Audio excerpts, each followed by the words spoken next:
Welcome to the Opus Efficientia podcast, where we help you and your organization work smarter. We'll explore practical strategies and research-backed methods to optimize how you work, improve efficiency, and achieve greater operational effectiveness.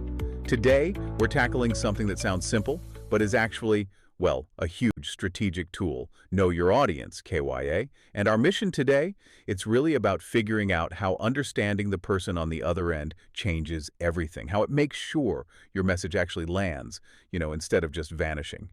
Yeah, and that's really the core issue, isn't it? So often we talk at people, we just want to get our point across. We're speaking to be heard, not necessarily aiming to be understood. And if you don't tailor it, well, the message gets lost or ignored. Pretty much guaranteed. That's a really key difference, heard versus understood. Okay, so let's dig into that. What's the actual cost? I mean, the real world hit of not knowing your audience. It feels like it's got to be more than just annoying. Oh, absolutely. It's way more. The fallout creates real friction, confusion, loads of missed opportunities. Think about it. Every time a message misses the mark, that's wasted time, right? More emails, more meetings, sometimes having to redo work completely. It adds up. And there's some pretty stark data on this, isn't there? Like Salesforce found that, 66% of customers expect companies to get their needs? Exactly. 2/3 expect it. But only about a third, 34%, actually feel companies do get it. That's a huge gap. A massive gap. And it's not just customers. Right. McKinsey had something on internal stuff too. Yeah, McKinsey found a 25% productivity boost when employees feel properly informed.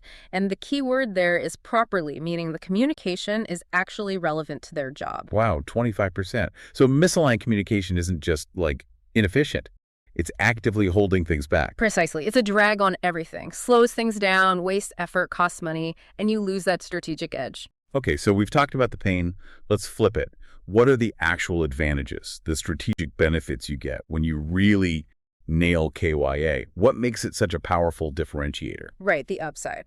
Well, when you truly get KYA, it unlocks some really powerful things. First off, faster decision-making. And I mean better decisions too, not just quicker ones. When your message hits home, speaks to their priorities, cuts through the clutter, people get it faster. Less need for endless questions or clarification, builds trust in the decision itself. Okay, so clarity leads to faster, more confident action. Makes sense. What else? Second, you build stronger relationship. It's fundamental. People want to feel understood, seen. When you show you get their world, trust goes up, defenses come down, collaboration just flows better. It's more natural. Less friction, more connection. Exactly. Third, and this is crucial, much better persuasion and influence. Good communication isn't just dumping data. It's about making that data mean something to them, connected to their values, their worries, their goals. That's how you shift from just informing to actually influence. That shift from informing to influencing. Yeah, that feels really strategic. Anything else jump out? Fourth, definitely fewer missteps, big ones and small ones. Knowing your audience means you're less likely to use the wrong tone, tell a joke that bombs, or send that massive 15-slide report when all they wanted was the bottom line in an email. Saves face, saves time. Avoids those awkward moments or real blunders. And finally, number 5, much better retention. Generic messages, they just evaporate. Poof, gone. But a message that feels personal, that speaks to their situation, that resonates, it sticks, it's more likely to turn into action, not just noise. Okay, those are some really compelling benefits. So this sounds great in theory, but how do we make it practical? For you listening, how do you actually do this? How do you get to know your audience day to day? Good question. The sources we looked at have 5 pretty concrete strategies. First one, segment your audience. Basically, don't assume everyone needs the same message. Tailor it. Think about their role, how senior they are, how involved they are in this specific thing. That one size fits all. It rarely fits anyone well. Okay, so different messages for different folks. Makes sense. Second, create simple audience personas or empathy maps, especially for important messages. Just take a minute. Map out. Who are they? What do they already know? What do they need to know from me? And crucially, check your work. Exactly. Use feedback. Ask questions later. Did that land right? Was it helpful? Use that to get better next time. It's like refining your internal map of them. I like that. Making it iterative, not just guessing once. What's third? Third, ask smart questions. Don't just guess what they need. Ask. Ask about their goals, their pain points, how they measure success for their role. You'd be amazed how much clearer things get when you just ask directly. So stop assuming, start asking. Got it. Yeah. Fourth, listen more than you speak. Seriously. Think of listening as like data gathering. Pay attention. Not just to the words, but the nonverbals too. Are they leaning in, checking their watch? What questions are they asking? Use those cues to adapt your message on the fly. Make it relevant right now. Active listening as real-time adaptation. Okay, and the last one.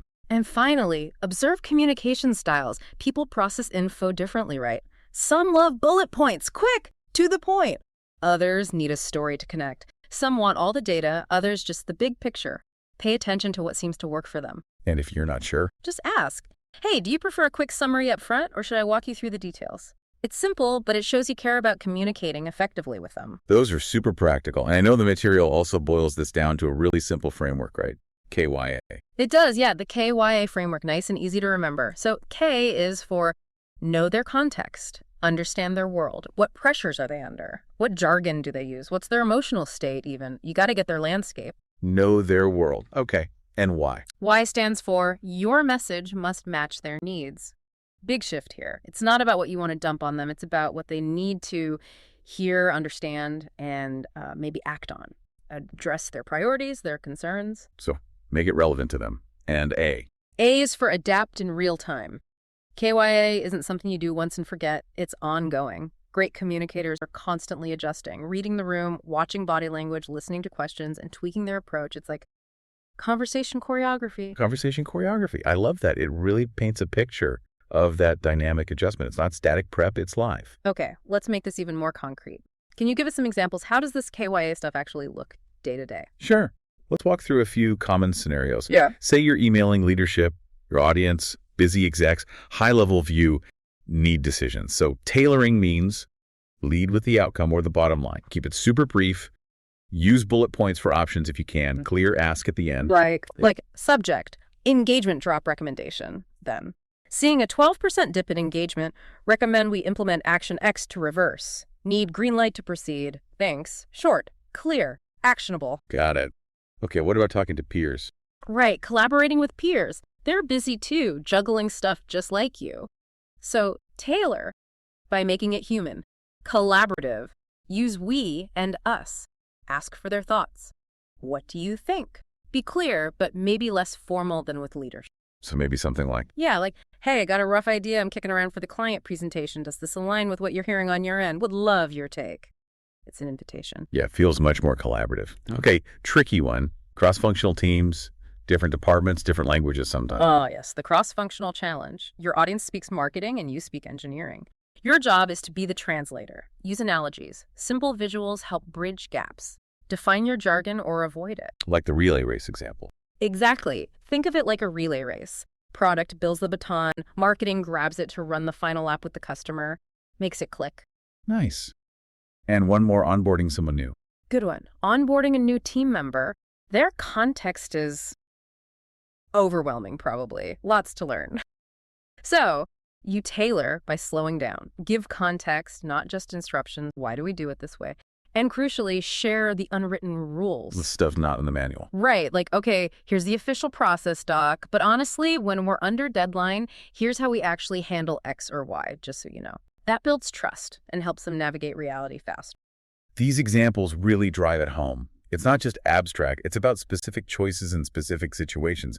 And it sounds like getting this right, it just makes everything work better. It really does. That's the efficiency bonus, when your message lands right the first time. Less back and forth, fewer clarification emails, fewer meetings about the meeting, faster execution. Honestly, knowing your audience just makes every single interaction smoother, smarter, more productive. It really comes back to that core idea, doesn't it? Just taking a moment to step into their shoes, to see it from their side before you speak or write. Exactly. So the takeaway might be this. Before you hit send, before you walk into that meeting, just pause. Ask yourself, what do they really need from me right now? That simple question. That little pause for empathy. It might just be the most efficient, most effective thing you do all day. With that, we come to the end of another episode. Thanks for tuning into the Opus Efficientia podcast. Be sure to subscribe so you don't miss our next episode on optimizing the way you work, and check out opusefficientia.com for more insights. So, until next time, let's keep optimizing.